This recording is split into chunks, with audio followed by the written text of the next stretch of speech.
the service recognition part of this chapel, and also welcome to National Volunteer Week, which is this entire week. As I prepared for today, thank you, I could not help but think about JFK's inaugural address.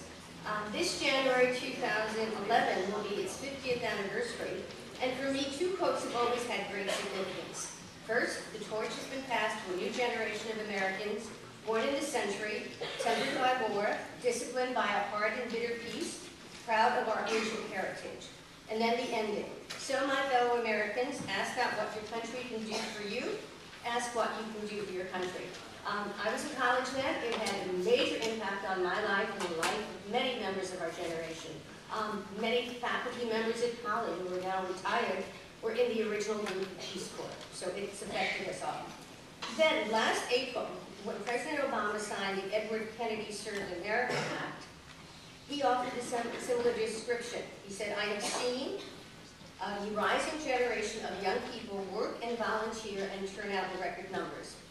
They're a generation that came of age amidst the horrors of 9/11 and Katrina, the wars in Iraq and Afghanistan, an economic crisis without precedent, and yet despite all of this, or more likely because of it, they become a generation of activists possessed with that most important American of ideas, that people who love their country can change it.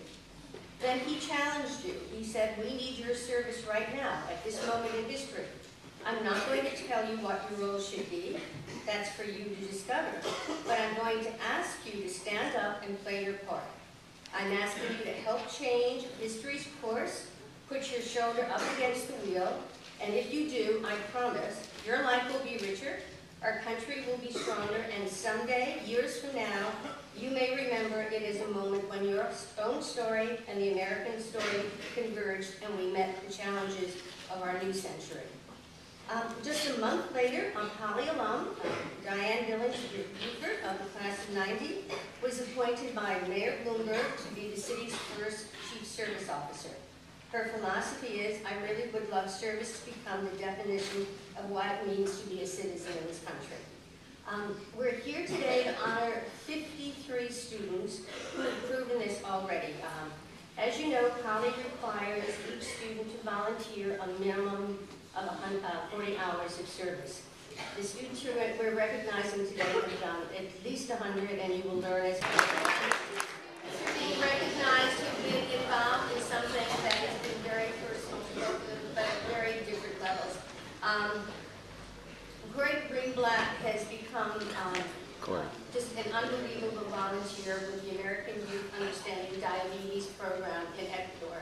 Not only has he volunteered with the young campers at the camp in Ecuador, he's also been involved in fundraising to support this program. He's been there for 2 summers, and he's planning to go back again this year. He has the medical director describes him as probably having over 1,500 hours of volunteer time and fundraising time involved in this program. And then Sam Ross has gone back to his camp, where he was a camper, for 3 summers. It's Camp Spears, and he's gone to being a counselor's aide to really being a counselor last summer, and he has over 700 hours. So I just think it's so impressive that these young men have given so much of their time. They've been hanging out doing something, but they chose not to, and I think this is what we need.